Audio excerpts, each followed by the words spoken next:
गला थर farm tour video रे देखिकी जड़े भाई मोर कमेंट करते जे सब एत दामी दामी चढ़ई देखिकी आमर किसी लाभ नहीं आधे कॉमन मैन पाई किसी नहीं जमती लवबार्ड आउ ककटेल। आज आसतु देखा गोटे एमती फार्म जो लवबार्ड रु नहीं माकाओ पर्यंत छोट बड़ आ मीडियम साइज चढ़ईर तीन टा अलग अलग सेटअप गोटे जगार केते सुंदर भाव आसन देखा आज वीडियो। शुआ सारी बारमासी मयूर गुंडुचिमूषा नेउल अथवा कौन भारतीय पशु बा पक्षी घरे रखिबा किनिबा बिकिबा आईन अनुजाई दंडनीय, भारत सरकार द्वारा प्रतिबंधित। दयाकोरी आमर ए वीडियो देखि ए जातीय कौन प्रकार इनक्वारी करेंगे नहीं। आम बुली जाउछंती ओडिशार ब्रह्मपुर सहर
केवल लगी लगी कि लवबार्ड केज ही अच्छी।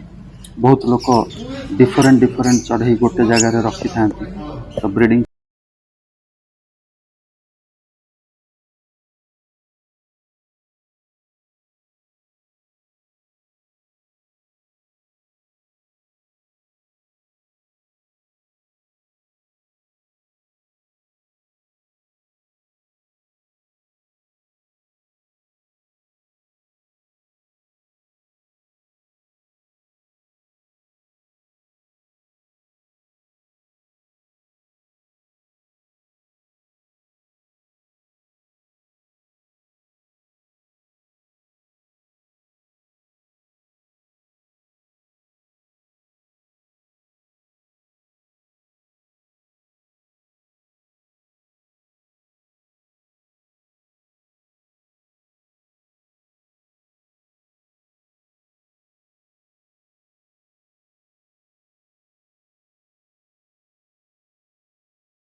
अच्छी गोटे लोक ଯଦି ଏଠି ଠିଆ ହୁଏ ନିଶ୍ଚିତ ଭାବରେ ଚଢ଼େଇମାନେ ଭୟଭୀତ ତ ହେବେ ହିଁ।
ଆଜିର ଏଇ ଫାର୍ମ ଭିଜିଟ୍ରେ ଆପଣମାନେ ଦେଖିଥିବେ ଗୋଟେ ଟେଲିଫୋନ୍ ଟାୱାରର ବେସ୍ ଦେଖାଯାଉଛି।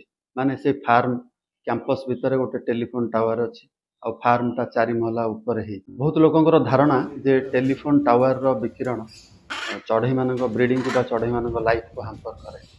ସେ ବିଷୟରେ ଅଲଗା କୌଣସି ଏପିସୋଡ଼ରେ କଥା ହେବା। ତାର କୌଣସି ବୈଜ୍ଞାନିକ ପୃଷ୍ଠଭୂମି ଅଛି କି ନାହିଁ କି କ'ଣ, କିନ୍ତୁ ଏଇଟା ନିଶ୍ଚିତ କଥା ଯେ ଟେଲିଫୋନ୍ ଟାୱାରର ବିକିରଣ, ଯେଉଁ ଟାୱାରର ବିକିରଣଟା ତା ମୂଳରେ ପହଞ୍ଚି ପାରେନି, ସେଟା ଟିକେ ଦୂରରେ ପହଞ୍ଚେ। ବୋଧହୁଏ ସେ ଦୃଷ୍ଟିରୁ ଏ ଫାର୍ମଟା ବହୁତ ସକ୍ସେସଫୁଲ୍। ଏଠି ବହୁତ ଚଢ଼େଇ ବ୍ରିଡ୍ କରୁଛନ୍ତି, ଆପଣମାନେ ବି ଏ ଭିଡ଼ିଓରେ ଦେଖିଲେ। ଯଦି ଏ ବାବଦରେ ଆପଣଙ୍କର କୌଣସି ଅଲଗା ମତ ଥାଏ ତାହେଲେ ମୋତେ କମେଣ୍ଟରେ ନିଶ୍ଚୟ ଜଣାଇବେ। ଧନ୍ୟବାଦ।